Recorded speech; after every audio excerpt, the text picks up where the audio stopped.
Okay, we're at that postpartum stage where like my hair's just coming out in these massive clumps. You can always tell when someone has a teeny tiny baby if they're wearing this colour because it hides the baby sick. But today I'm coming at you with my makeup bag that absolutely needs updating. I'm so bored of all of my makeup. There's nothing wrong with this stuff, but I'm just feeling like I need a makeover. You know, my nails haven't been done in so long, or the eyebrows. I'm just going to chat while I get ready. I love watching videos like this, and I realise it's been ages since I posted anything that was kind of like less polished and just chatty, and I haven't chatted with you in a long time just about where I'm at, and all my videos are always like a subject, a topic, very structured. So that is not what this is. This is a life update that is such a huge thing for me, might not seem as big of a deal if you don't live in my brain or in my house. But on that, I also need to get some stuff off my chest because I talked about this a little bit on Instagram, and I'll share the kind of message that I got back about it. So, as many of you know, I am a mammy. I have a 2.5-year-old and a 3-month-old baby. And if you're a parent, I'm sure you know how hard that is to have 2 under 3. And even if you're not a parent, I'm sure you can only imagine. A lot of you know my husband Thomas, and a lot of you will remember that during the pandemic, he couldn't really work. He is a pilot and no airplanes were really flying. So that completely changed our lives for a couple of years. We lived with his family. We weren't able to buy our house. We had our first baby living with his family, and, you know, he was super stressed. I was working so much. Like, I was working more than ever after I had my first kid. I was writing my novel Glass Houses, which is out in paperback. Look at this green cover. I finally have a green book cover. I'm just delighted with myself. But yeah, the paperback is the smaller, cheaper version. But anyway, I birthed my word baby. I posted so many YouTube videos. I was working with so many companies, and I distinctly remember a lot of people getting in touch with me being like, you're such a super mum, you're doing it all, and you know, you're like, the only reason I was working so much was because my husband wasn't working. He was the full-time childcare, even though we don't like to call the dads the childcare, you know, it's their child too. That was the situation, and yeah, he wasn't really flying very much. So in order for us to get our mortgage, buy our house, we both needed to look good to the bank, and he really needed to get back working full-time. So he took an opportunity that was presented, and we did him and haw over this because it was not ideal for either of us. It was a long haul job. Thomas's job prior to the last couple of years was flying short haul around Europe. It meant that he was home every evening, and you know, when we planned on having a child, it was based on our setup at the time, and we figured, you know, a child would fit into this. He could work the first half of the day, I could work evenings. The job that he ended up applying for was flying long haul out of Manchester, so out of like a different country, and it would mean that he wouldn't be based out of Dublin anymore. He would be based out of Manchester, so that is technically where his job is. If he's on standby, if any shifts, they start in Manchester. So it would not only mean that he would be flying away, you know, to New York or wherever for a couple of days at a time, it would also mean that he would be having to go over to Manchester before his work trips, and it would mean that the time that he was at home, he would be jet lagged. He was home about like 3 days max usually. I cannot begin to tell you how much of an effect that had on not just my life, mental health, but like our family life, our relationship, everything. We've been like the, you know, the meme where it's like the two train drivers going by each other and they're trying to like wave at each other while they're flying, the trains are flying past in opposite directions. That's what it has felt like for us. It's been really, really challenging fitting in home renovation on top of all this, fitting in my job, and yeah, like doing a lot of solo parenting. So anyway, he was very lucky to get this job, and it meant he could go back to his full wages. It meant he had job security. He looked better to the bank again. We were able to get our mortgage. We bought this house, which we are in love with, and we are so lucky and so privileged. Anyway, I've expressed and shared that I've found it hard with him being away a lot, but like it's just something I just can't. Anyone who has a partner who is gone a lot for work is like, they're the only people who could really know and understand the toll that takes. It feels like your life is constantly built around their work and their job. Like everything is structured around that. Like, for example, I've learned how to drive, but we have one car and he would have to bring the car to get into work, and I don't have my full license yet, so when he's gone I can't just like drive off to get in a weekly food shopping and stuff. Like, I've felt quite isolated and restricted, and yeah, then when he's home I'm trying to keep the kids away from him so he can recover from his exhaustion, because, you know, it's dangerous to fly a plane if you're too tired. And it's like, it has just felt like it's been a time. That situation was meant to go on for 5 years. 5 years. I think I would have begged him to quit. I'm not even joking. I'm seriously not even joking. Like, each of us have definitely made certain sacrifices when it comes to the other person's career and stuff, but like 5 years of that with two small children, like I would have had no job left, and I would have gone insane. Anyway, the chance came for him to swap back to flying out of Dublin, flying around Europe. So he jumped at it, and now that's where we're at. He's essentially finished the long haul stuff, and it's just like the tears out of me. The tears. Got to come back working out of Dublin early, and the thought of even just being able to see him every day, and the thought that on his days off, he's not jet lagged, he's not exhausted, he's just present, he's here, he's involved. We can do stuff as a family, we're getting up at the same time, we're going to bed at the same time, everything's just going to be so normal again, and I'm so relieved, and I'm going to be able to work so much more. I'll have so much more time to post content. I should add that on top of all of this, he's doing another degree in aviation management, so like a full-on honours degree. So like that takes up a lot of the time when he's home and on his trips as well. And it's just, he is some man. He's a machine. He's very driven, which I absolutely adore about him, but it's hard when you adore someone so much and you don't get to be kissing them all the time, you know. Anyway, I shared about this on Instagram and how much of a big deal it is to me that, you know, I'm going to have my best friend back a lot of the time, and you know, for my kids, and it's such a huge thing in my life, whereas like other people would just be like, ugh. And this is what we're going to get on to. So I shared my joy on Instagram, as you do. You like to share little things on the gram, and I got, where's my phone? I got like this message that I got. You fail to acknowledge the help you have, Melanie. It's disappointing and an insult to mothers everywhere. Your mother-in-law takes your son for hours each week so you can work, which you yourself admitted, and your father literally lives with you. You essentially have live-in childcare. Give up the Irish Mammy Martyr Act, please. It's boring and reeks of underestimated privilege. It's not like your husband isn't incredibly involved. You act like you're a single mum when you are not. Okay, I need to address this because like that message took the cake, the whole cake, but like there was a few like that, and not like loads, but even the fact that there was a few made me feel like there's probably more than a few thinking that. And it just like, it's not even that it really upset me, it angered me, and it brought up a lot of thoughts that I really want to talk about in this video. I am not embarrassed to admit that I need my partner. Not that I just like want him around. I need him. I need help.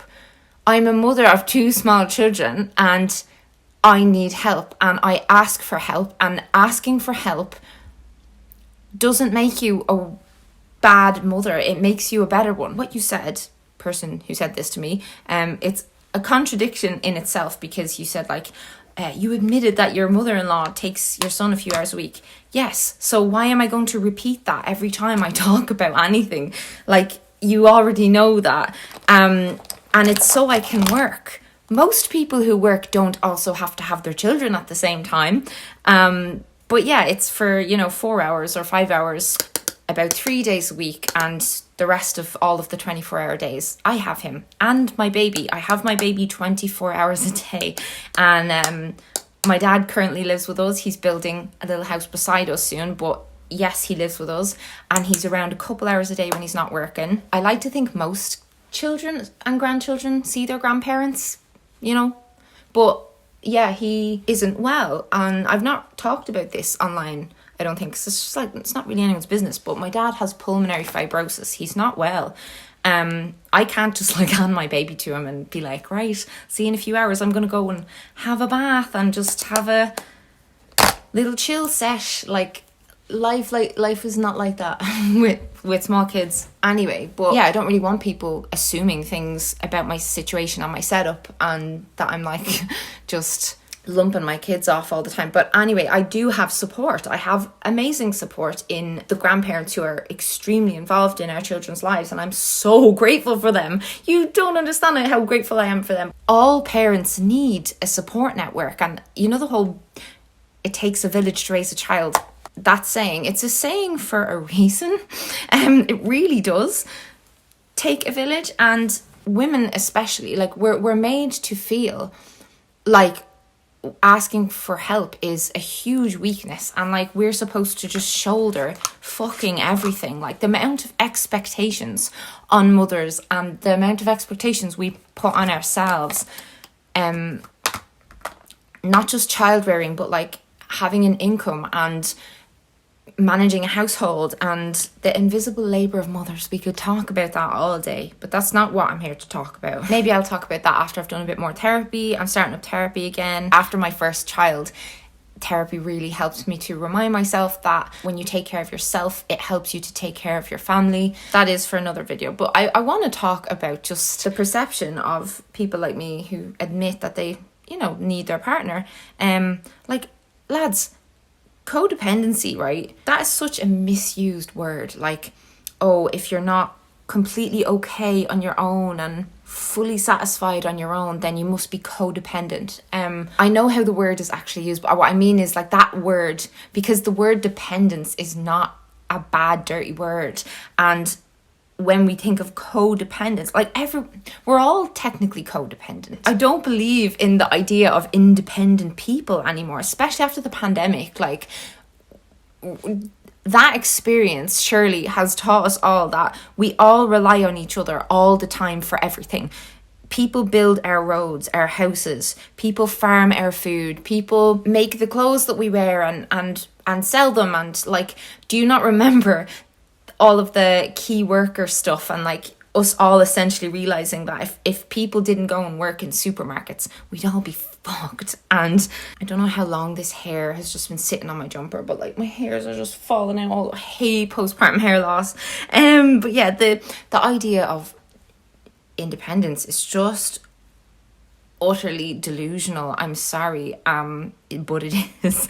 Not only that, but there's been loads of research into the fact that like when you partner up with somebody and get attached to them, you actually like you regulate each other's breathing and the hormones in each other's bodies, and like your blood pressure, your heart rate. It's as if you're not separate entities anymore. It really is as if you're like you become one person. So many studies back that up, and we know that.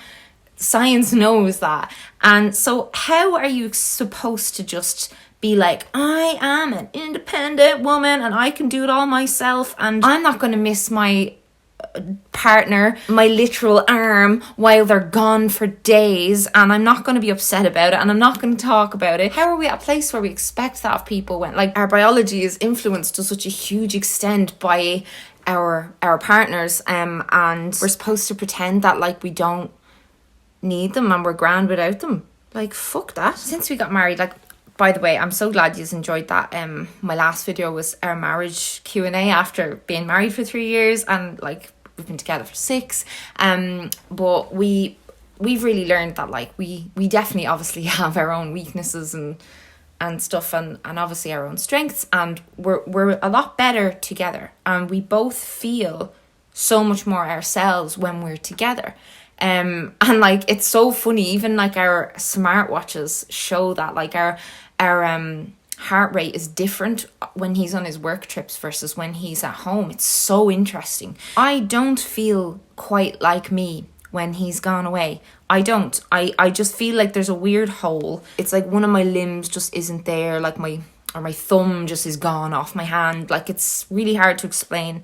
And if you're in a committed relationship, you obviously know what I'm talking about. But I don't know, sometimes I feel like I get these messages off people who, I don't know, like they've been badly hurt by someone or wronged, or I always imagine someone who's just been, you know, had kids with someone that they loved, and then the person like left them, and they're like really struggling and projecting onto me. And so like I'm not like mad at people for saying stuff like this to me. I always try and like see where is it coming from, because I try and imagine what situation would I have to be in to go online and say stuff like that to a stranger whose situation I don't understand whatsoever. Please don't think I'm like making this video as a like, you know, fuck you kind of thing. It's not. It's more so just like, this is a subject we all need to be talking about, because this applies to the person who wrote that message. Like, help and needing help and asking for help is not a bad thing. And like, I never want to pretend like I have it all together and I'm just fucking perfect and I can just do all of this shit myself. I would just love for when he is to just be a fly on the wall and see what my typical day currently entails, right? So like, it's 5 a.m. and my toddler is like rolling around and asking for breakfast, and I have to try and keep my baby asleep. So I'll try and change the first of about 50 nappies of the day while she's, you know, still half asleep, and then I'll be feeding her. I'll be trying to like get him to engage in a game of keeping her asleep. The whole day then, with like a 3-month-old, your day is very focused around their naps. So she's currently still on like about 4 or 5 naps a day. And sorry, the camera died there. But yeah, it's like basically the full day is breastfeeding all day, rocking the baby, trying to get her asleep, feeding my son all day, playing with my son all day, trying to clean the house as I go, trying to keep them from waking each other up, trying to get outside, trying to feed myself, trying to take it all in. And it's baths, it's trying to teach my toddler. It's a lot, and it's amazing. It's the best thing in the world, and it's the most difficult thing in the world. It's such a weird like paradox, that word. Like, it's a very strange thing. And if you've small kids, you'll know that feeling of, I absolutely love this. I'm the happiest I've ever been. I can't believe I'm so lucky to have these gorgeous, perfect little children. And you're sitting there and you're like, this is the stuff I'm going to be thinking about and remembering on my bloody deathbed. I know that's morbid, but like, that's the way you think. And then at the same time, you're like, God, I can't wait for someone to just like take them for 20 minutes. And I think what it is the way our lives are set up now. We don't like run in packs. It's not like a big community of humans all just like, you know, jobs didn't exist for ancient man, and everything's very different now. And even scheduling in play dates and seeing your family and stuff like that takes so much, like, to try and get everyone's schedules to line up. So yeah, mothers especially, because mothers do typically end up doing most of the child focused care, usually more of the housework. It burns us out. We get burned out. I've been burned out for fucking ages. And if I don't, like, if a few days go by where I've been on my own all day with my 2 children, Thomas is away, and I'm so busy that I can't even just like call him, because there's just chaos around all the time with little kids. Like, I'm not joking, I get so, it's like a rage, like postpartum rage is a thing. It's not even stress, it's just like, I'll have to go into a separate room and like, I'll like bang my head, I'll be literally, I'll into a pillow kind of thing. And I'm not saying this for like sympathy or attention or anything, just to highlight it, for any of you who feel like this to feel like, oh, I'm not mental, I'm seen, I feel understood, and I'm not going to feel so guilty for expecting help and needing help. And like, even if you have to pay for help, you don't have to do it all on your own. And even if like you're succeeding in doing a lot of it on your own right now, it's not sustainable long term to do that. Oh, the eyebrows are uneven. Sorry, I'm not like properly looking into a mirror, and just let me fix this little brow. If you've thoughts on this stuff, like, let me know, please, in the comments, like, did you feel like you were being a burden asking? Because I definitely at the start, like, and now only with my second child, because with my first child, there was always someone who wanted to hold them. There was, because we were in lockdowns and stuff, and I didn't really get a taste of that early motherhood that like most people experience, I think, because it was such a strange situation. Like, there was some stuff I didn't get to experience, like going places with my baby and having like lots of visitors for my baby and all that. But I had the amazing privilege of having people around a lot who like, yeah, would be super up for holding them and stuff. And like with my second baby, it just was not like that. And it wasn't a second baby thing. It was a like non-pandemic baby thing. I think anyway, but maybe I'm wrong. Maybe it's just a second baby thing. Not that they don't care about your second baby, but people aren't just going to be like as swarming around your second baby. But yeah, like right now, while I'm making this video, this is a very unusual situation for me. This is not reflective of my day-to-day life whatsoever. Currently, Thomas is in the sitting room with my son while he's eating his lunch and he's watching a movie with him. My daughter is asleep and he's holding her. My sister-in-law's here as well, and they're out there chilling, and like she's gonna make sure that my son doesn't run down to me while I'm filming. And Thomas is on high alert for like if our baby starts showing signs that she needs the booby milk. Maybe a lot of this is to do with the fact that I exclusively breastfeed. And I know that is a personal choice, like, and some people might think it's creating a rod for my own back or whatever.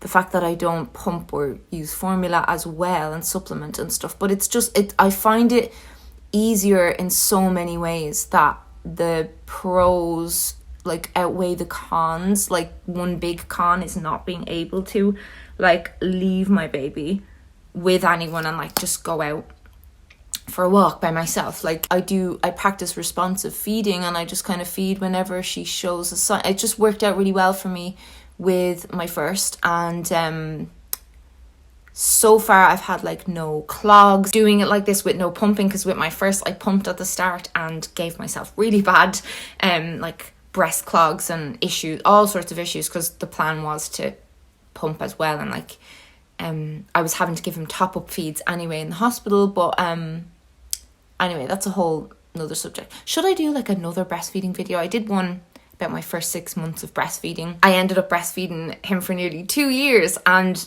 obviously like the whole experience of weaning him off while I was pregnant, so I didn't end up tandem feeding, which I decided personally against, just for my situation. I think I just would have been so worn out. I just would have been like, right, I'm never working again. But yeah, because I exclusively breastfeed, and because Thomas has been away a lot, the past few months have been really challenging. And yes, I am delighted that he's going to be around so much more to help, to take her, so I can experience these moments of like, it's just me. It's just me. This is what it's like not having a baby on top of me or attached to my boob. This is weird. Oh, my hair is already starting to look so thin from the hair loss. Shite. It's so dull. I haven't had it dyed in ages.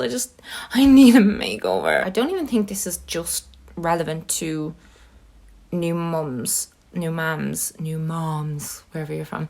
You know, the whole conversation around mental health for the past 10 years online has been reach out, ask for help, share when you're struggling with people. Don't feel like you're on your own. As mothers, we are just expected to suck it up, and there's this attitude of like, well, you wanted that kid and you should just deal with the consequences of your shenanigans in the bed, or on the floor, or wherever you like to do the fun times. But you know, that's just bananas to me. I think raising children is the hardest job and the most important job.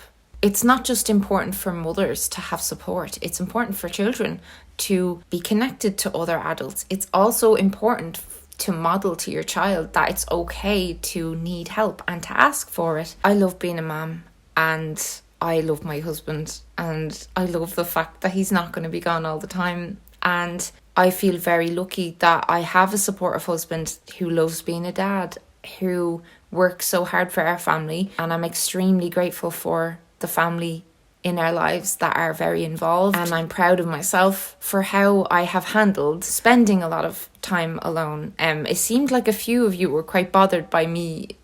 I mentioned the word, I said about that I'd be doing less solo parenting, as if I was somehow comparing myself to a single mother. And firstly, I have friends who are single mothers, and single mothers don't do everything on their own. By any means, like, how is someone supposed to have a full-time job to pay for their kids and do all of the childcare? And if they don't have a full-time job and they're doing most of the childcare, they still have people involved. Everyone needs other people. We need more connection in our society, not less. But yeah, anyway, I was never comparing myself to a single mother. I know I am not that, but I do parent solo a lot. A lot. For a long time there, it resulted in less videos, less chatting away on Instagram, because I'm so like preoccupied is the right word. You know, like I'm choosing to put my children first. I'm holding off on writing another novel for at least a year or two. Might try my hand at writing a kid's book though, because I love reading. Like, you could just see the setup right now. Basically, we're filming in the bedroom, and like there's just like little books propping up my ring light. Yeah, I'm hoping that my life can kind of go back a little bit to normal. I don't remember what normal feels like, because we had the whole COVID thing and then having kids and stuff like that. I barely remember what life felt like in, say, 2019. When I used to do like the monthly vlogs, and I'd always be going places and all this, that and the other. I know my life is not going to go right back to that right now, because life has changed. I have evolved. Everything's different now. But I think there'll be a lot more normality injected into things.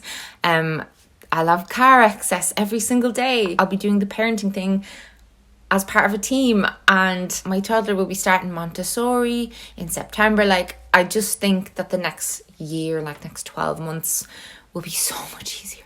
And I just feel like I can breathe for the first time in so long, because I'm not just like, when does he have to start packing for his next trip, and like, counting down the days, like it's going to be 3 nights, 4 nights now that he's gone, and just staring at the clock, staring at my phone, so shit. Being so in love with someone and then being taken away for work, and like just the hamster wheel. But I'm gonna go. I have to feed my baby. So thank you for watching. Please thumbs up if you enjoyed. Oh, baby's here. Hello, baby. That was actually perfect timing. Yeah, a hungry child here. Okay, want to say goodbye? Do a goodbye with me. Goodbye, goodbye, good friends, goodbye. And now it's time to go. I told them about our situation, and you're not gonna be gone anymore. Yeah.